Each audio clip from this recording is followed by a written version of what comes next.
DJ বাজাবো? আর এই DJ বাজানো বন্ধ করার জন্য বিজেপিকে মানুষ ভোট দিয়েছে। রবীন্দ্র নজরুল সন্ধ্যাকে ফেরানোর জন্য মানুষ ভোট দিয়েছে। কোথায় গেল ডিজে?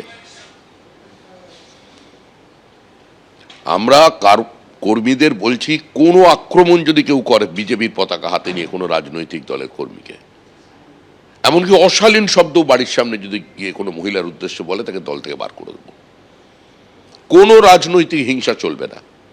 প্রশাসনকে বলছি, আমি প্রশাসনের থেকে ক্লোজ চ্যাপ্টার করতে চাইছেন। আমি বাংলা থেকে এই রাজনৈতিক সংস্কৃতি, আমি নয়, আমরা বদলাতে চাইছি।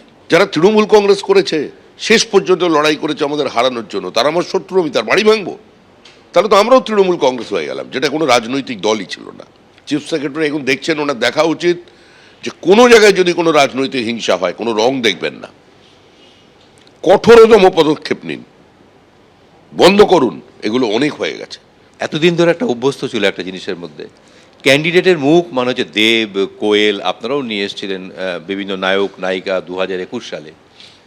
আবার প্রচারের মুখ হচ্ছে বুদ্ধিজীবী, অপর্ণা সেন, জয় গোস্বামী, শ্রীজাত, তারপরে আরও অনেক বুদ্ধিজীবী, মানে লেখক, শিল্পী, তাদের সমাহার করা মুখ।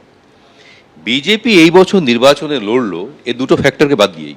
রাজনীতির একটা নিজস্ব ভাষা আছে, এবং পশ্চিমবঙ্গের মানুষ রাজনৈতিক সচেতন।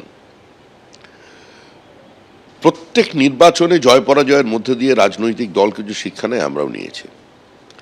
আমি এটা মনে করি না যে কোনো শিল্পী, সাহিত্যিক, চিত্রতারকা তারা রাজনীতি করতে পারেন না বা তারা রাজনীতি বোঝেন না, কিন্তু একটা বিষয় খুব গুরুত্ব সহকারে বিবেচনা করতে হবে, যে রাজনৈতিক তামাশা বলে একটি বিষয় আছে।